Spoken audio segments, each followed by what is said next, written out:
Más allá de los mitos y leyendas, de los rumores y de las creencias, de las fantasías y las novelas, de los héroes y los villanos, están los hechos de la historia. Amigas y amigos, bienvenidos a los Hechos de la Historia. Yo soy Manuel Palomino y hoy voy a platicarles sobre la ciudad de Puebla, una ciudad llena de lugares en que ocurrieron hechos que dieron origen a varias leyendas. Estos lugares se pueden visitar hoy en día, lugares tocados por los ángeles, lugares secretos, lugares donde el romance tuvo un final trágico y lugares donde los muertos se resisten a irse. Empezaré platicándoles del primer obispo de la Nueva España, Fray Julián Garcés, quien tenía un sueño recurrente en el que veía un valle rodeado de ríos de aguas cristalinas, en el que descendían unos ángeles a trazar una ciudad. Él, acompañado de sus compañeros franciscanos, sale a buscar este valle y al llegar al valle de Coetlaxcuapan, el actual valle de Puebla, dice que es el lugar que Dios le mostró en sus sueños. Así que en el lado oriente del río de San Francisco, el 16 de abril de 1531, levantan una enramada donde construyen un pequeño altar para celebrar esta misa fundacional. Este lugar está actualmente ocupado por la capilla de Santa Elena, junto a la parroquia de la Santa Cruz, atrás de Casa Guayo, la oficina del gobernador de Puebla. El primer regidor es Hernando de Saavedra, aunque en realidad en este lugar ya había un asentamiento de unos 50 españoles, alrededor de 1000 indígenas, de los pueblos de Cholula, Huejotzingo y Tepeaca. Sin embargo, las lluvias de la temporada inundan este primer asentamiento, por lo que se trasladan al otro lado del río y reinician los trabajos de construcción de la ciudad el 29 de septiembre de 1531, festividad del Arcángel San Miguel, por lo que se considera a este arcángel el protector y patrono de la ciudad. Esta ciudad tiene una traza renacentista, es decir, manzanas rectangulares perfectamente alineadas, con una plaza central que ocupa toda una manzana, lo que es el zócalo de la ciudad, y se inicia la construcción de una primera catedral en lo que es hoy día la 16 de septiembre entre Reforma y 3 Poniente, en el espacio que ocupa el edificio de los Leones.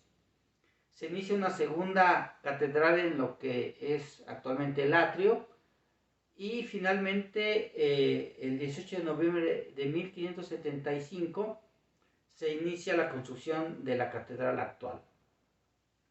El 18 de abril de 1649, Juan de Palafox y Mendoza inaugura la catedral, la consagra sin estar todavía terminada, para adelantarse a la catedral metropolitana que fue consagrada hasta 1653. La torre norte se termina de construir en 1678 por el maestro Carlos García Durango y se decide colocar las campanas en esta torre. La mayor de ellas, la campana María, que tiene un peso de 8.572 kilos y un grabado que dice: en tu concepción, Virgen, fuiste inmaculada, ruega por nosotros.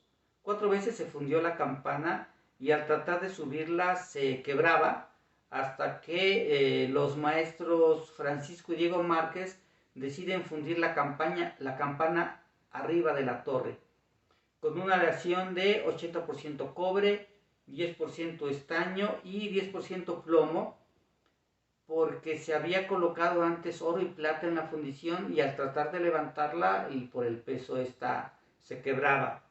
Existe un documento dentro de la misma catedral que dice que en 1729 mandó a fundir la campana de la catedral el marqués de Monserrate, y que el día de San Marcos, el 25 de abril de 1732, es decir, 3 años después, subió la campana mayor llamada Doña María, el indio cholulteca Juan Bautista Santiago. Sin embargo, hay muchas leyendas, como la que dice que se construyó una rampa desde el Paseo Bravo hasta la torre para subir la campana, y que por las lluvias no podían hacer este trabajo, y el guardia que cuidaba la obra se quedó dormido y en sueños vio que los ángeles subían la campana. La Torre Sur se empezó a construir en 1731 y se terminó el 29 de septiembre de 1768. Y no tiene campanas, según la leyenda, porque debajo de la torre pasa un brazo de mar y si se le colocan campanas se hundiría. Otros dicen que se hundiría porque debajo de ella pasa uno de los túneles que existen debajo de la ciudad de Puebla. Estos túneles se han platicado desde la misma fundación de la ciudad y por ejemplo cuando Juan de Palafox y Mendoza estaba en conflicto con los jesuitas fueron a esperarlo afuera del palacio del obispo para hablar con él antes de que celebrara su misa de catedral y de pronto les avisan que el obispo ya estaba celebrando la misa. Van a catedral, lo esperan en las puertas para abordarlo cuando regresara al palacio y tampoco lo ven salir, porque se dice que Palafox utilizaba los túneles que comunicaban a la catedral con el palacio obispal que está enfrente. Y así hay varios túneles que al final fueron descubiertos y se pueden visitar una parte de ellos, por ejemplo el puente de Bubas, que está actualmente en la avenida 2 Oriente 1001, en el Boulevard 5 de Mayo, y otro es el pasaje histórico 5 de Mayo por el que se accede en el Boulevard 5 de Mayo Oriente 208 en el barrio de Xanenetla. Otro edificio interesante en el centro histórico de Puebla es el conocido Mesón del Cristo en la 8 Oriente 206. Fue un mesón construido por Alfonso de Zamora en los primeros años de construcción de la ciudad y se conocía como el Mesón de Zamora. En él vivía don Fernando Aguilar, un militar venido de España, así como Fray Toribio de Benavente, y don Alfonso tiene una hija de nombre María que en una ocasión entra muy espantada porque dice haber visto un espectro. Fray Toribio de Benavente se quita un Cristo que traía de bronce y se lo pone y le dice que la va a proteger de espectros y maleficios.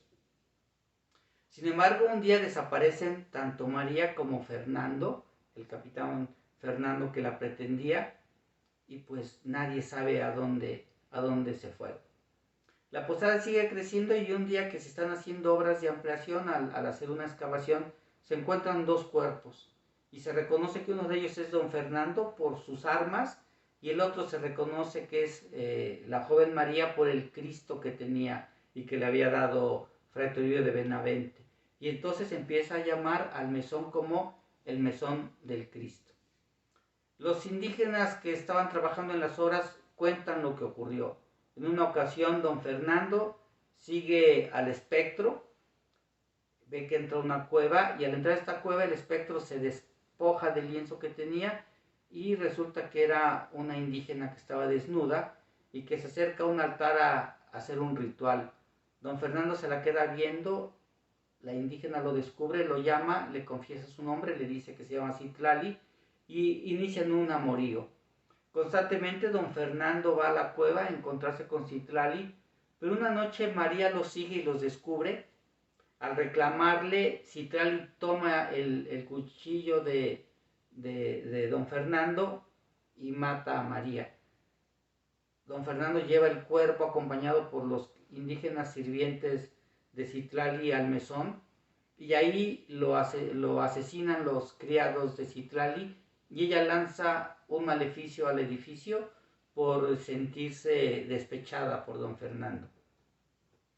Este lugar ha tenido una serie de propietarios que han tenido muy mala suerte y en la década o en la época de 1960 hasta 1980 solamente se ocupaban los locales del frente porque en las noches mucha gente entraba a buscar supuestos tesoros. En 1983 el secretario de Finanzas compra el edificio a nombre del gobierno del estado para tratar de recuperar uno de los primeros edificios de la ciudad de Puebla. Sin embargo, no se logra hacer ninguna obra. Él logra conseguir ser alcalde de la ciudad. Sin embargo, el maestro Jorge Murat fallece el 9 de agosto de 1986 en un accidente de tránsito. En 1991, durante el gobierno de Mariano Piña Olaya, le deja en comodato el edificio del Mesón del Cristo, el Heraldo de Puebla. Fracasa, tiene una gran pérdida económica la familia dueña de este diario y se lo vende al periodista Gutiérrez Vivó, que también le va mal en sus negocios, y lo acaba vendiendo a un empresario poblano que entra en conflicto con el gobernador Moreno Valle, quien le quita el edificio y se lo entrega al Congreso del Estado como una donación del Ejecutivo al Legislativo. Y pues fue noticia nacional el trágico final del señor o exgobernador Rafael Moreno Valle. Otro lugar interesante en Puebla es la Casa de los Muñecos, que está ubicada en la 2 Sur, esquina con Juan de Palafox y Mendoza, y que fue construida por el señor Agustín de Obando Villavicencio, quien también construyó el puente que podemos visitar en el Boulevard 5 de Mayo y 3 Oriente. Este puente algunos dicen que él lo pagó en su totalidad, otros que solo puso una parte y que ocupaba para ir de su casa de la ciudad a su casa de campo. El señor Obando tenía un hijo y una hija de nombre Rosario, que se enamora de un mestizo pobre. Cuando el señor Obando se entera del romance, le dice a su hija que prefiere verla pedir limosna en su puente antes que tolerar un matrimonio con ese hombre. La joven, muy triste, va, se lo cuenta a su novio y le dice que se va a entregar a él para que al quedar embarazada su papá los case. Sin embargo, el señor Obando ya había ordenado a su hijo que vigilara muy bien a su hermana, así que el día que el joven enamorado entra a la habitación de la hermana, sale del ropero el joven y dispara su arma de fuego, pero Rosario se interpone y cae muerta. El hermano todavía puede sacar su daga y de todos modos darle muerte al joven enamorado. Las autoridades no hacen nada, argumentando que el joven cometió estos homicidios defendiendo el honor de su familia. Sin embargo, días después el joven aparece muerto, apuñalado, según se decía, por los amigos del joven asesinado. Esto sume al señor Obando en una profunda depresión, se tira al alcoholismo y en una noche de lluvia que viene de su casa de campo a la ciudad, va a atravesar el puente y ve a una mujer en el puente. Él le empieza a gritar que se vaya y por respuesta la mujer le dice: por la sangre de Cristo, Señor, deme una moneda. El señor Obando, furioso, le sigue gritando que qué horas son de pedir limosna en su puente, y de pronto cae un rayo que ilumina a la mujer y le dice: míreme bien, no me reconoce, soy yo, soy su hija, que estoy condenada a pedir limosna por la eternidad. El señor Obando, horrorizado, trata de huir y cae al río. 2 días después encuentran su cadáver y se dice que hoy día la joven Rosario sigue pidiendo limosna en el puente. Otro lugar que podemos visitar en Puebla es la 12 Sur entre 3 y 5 Oriente, una calle que actualmente se le sigue llamando el Callejón del Muerto, porque en el año de 1875, una noche de lluvia, la señora Juliana Domínguez estaba a punto de dar a luz. Su esposo, don Anastasio Priego, dueño del Mesón de Priego, un edificio que actualmente podemos visitar, donde hay un bazar, toma su capa, su sombrero y su espada para ir por doña Simonita, la partera más famosa de la zona. Y al atravesar por este callejón le sale al paso un ladrón que al grito del oro o la vida lo amenaza con su espada. Don Anastasio era muy diestro con la espada y se la clava en el corazón al ladrón, dándole muerte. Él va por doña Simonita, la lleva a su casa donde su esposa da a luz a un par de gemelos y la regresa a su casa. Al volver, atraviesa otra vez el callejón de Illescas, que era como se llamaba en esa época, y alcanza a ver todavía el cuerpo del ladrón tirado en la calle. A partir de esa fecha la gente decía que se aparecía el ánima del ladrón y la gente ya no quería pasar por ahí. Uno de los habitantes de esa calle, el señor Illescas, que daba nombre al callejón, le manda a celebrar misas y la gente dice que pues el ánima se sigue apareciendo.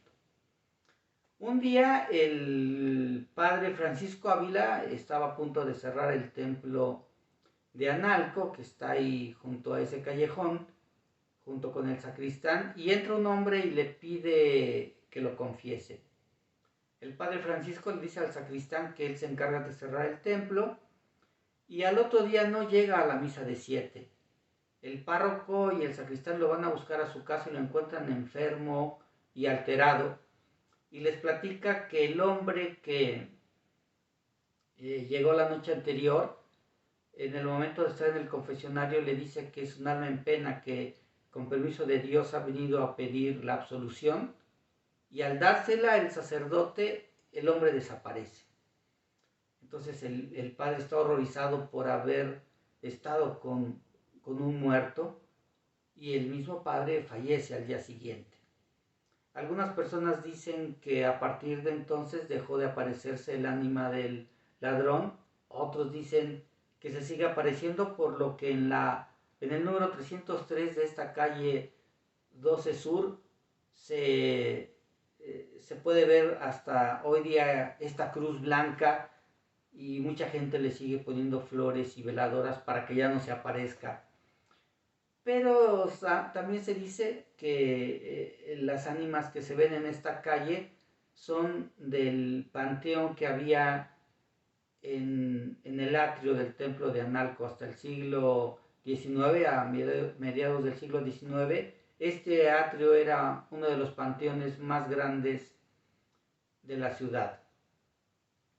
Como sea, las personas de la zona se sienten protegidos por el Santo Ángel Custodio, que es el nombre completo de este templo de Analco. Es una de los protectores de la ciudad y cuya imagen, esta imagen del Santo Ángel Custodio, puede verse todavía en el altar de ánimas de la Catedral de Puebla. Estos fueron los hechos de la historia. Yo soy Manuel Palomino. Hasta la próxima.